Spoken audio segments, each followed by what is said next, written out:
ও বৌমা, এখানে বসে আছো? অনেকদিন তো হয়ে গেছে, চলো আমাদের মাঠে অনেক জমি আছে, তোমাকে দেখিয়ে নিয়ে আসি। তোমাদের তো শহরে বাড়ি, তোমরা তো মাঠ ঘাট কিছুই চেনো না। চলো, দেখতে খুব সুন্দর লাগবে, চলো। দেখো বৌমা, এখান থেকে আমাদের ক্ষেত শুরু। এই দেখো জমি, আমাদের এখান থেকে জমিটা, এই যে আমাদের আখ ক্ষেত এখানে, দেখেছো? আর দেখছো না, এই যে আমাদের এই যে সর্ষে ক্ষেত, এটা কিন্তু আমাদের ক্ষেত, এটা দেখেছো? হ্যাঁ, এই প্রথম আমি সর্ষে গাছ দেখলাম, কি সুন্দর, এরকম ফুল হয় হলুদ হলুদ। বাহ, খুব সুন্দর। আর এই সর্ষে থেকে তেল হয় না? হ্যাঁ, খাঁটি সর্ষের তেল খাই আমরা 12 মাস। আহ, বাহ, আপনি তো আমাকে রেখেই চলে গেছেন। আরে বৌমা, তোমাকে রেখে দেখেছো আমি চলে এসেছি। আরে পড়ে গেছে রে, উঠো, উঠো, উঠো, উঠো, উঠো, উঠো। না, কিছু হবে না, মাটি তো, ওতে কিছু হবে না। তুমি চলো, চলো। মা, এই গাছগুলো তো সুন্দর। কি গাছ এগুলো?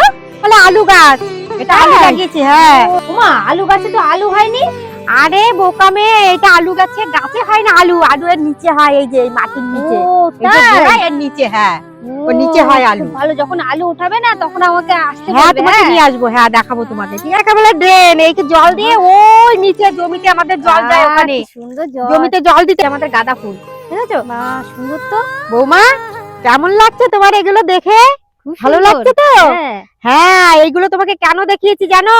কেন? আর কদিন পরে আমার সঙ্গে তোমারই আসতে ভাই মাঠে, কোমর বেঁধে এসে এখানে খাটতে হবে, তার জন্য তোমাকে এগুলো সব দেখিয়ে রাখছি, বুঝেছো? চলো, চলো।